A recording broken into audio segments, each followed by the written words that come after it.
Hello everyone, welcome my mini video. हिजो चाहिँ मैले फर्स्ट टाइम खाजा बनाएको मिनी भिडियो गराउँछु भनेर ट्राई गर्न लाग्यो। यति ठुलो हावाहुरी लाग्यो नि, बाहिर पुरै अन्धकार भएर मान्छे नै उडाउँछ जस्तो देखिरहेको थियो। मैले चाहिँ भित्रबाट भिडियो गरिरहेको थिएँ। हामी चाहिँ पुरै ढोका लगाएर बस्नु परिरहेको थियो कि मम्मीले फेरि यहाँदेखि लुकी लुकी हेर्दै हुनुहुन्छ बाहिर के भएको छ भनेर हाँस्नु भएको छ मम्मी चाहिँ।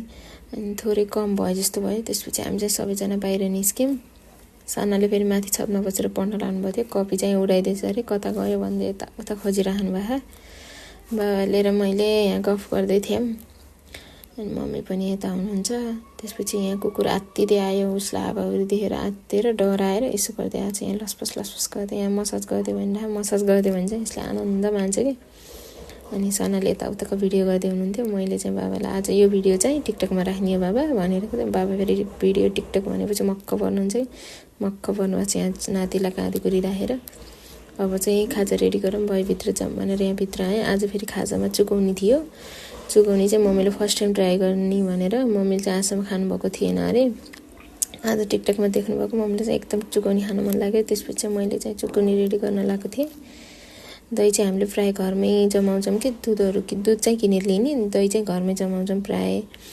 अनि मैले आज चुकौनी बनाउँदै थिएँ। मलाई पनि खासै आउँथेन यो चुकौनी बनाउनु चाहिँ। म चाहिँ बुटोल बस्दा मलाई एउटा दिदीले सिकाउनु भएको थियो कि चुकौनी बनाउन, पाल्पाको दिदीले। अनि त्यसपछि मैले चाहिँ आज रुमको साथीलाई सम्झिँदै यहाँ चुकौनी बनाउँदैछु कि। हामीले चाहिँ धेरै जसो चुकौनी र चाउमिन खान्थ्यौँ कि खाजा।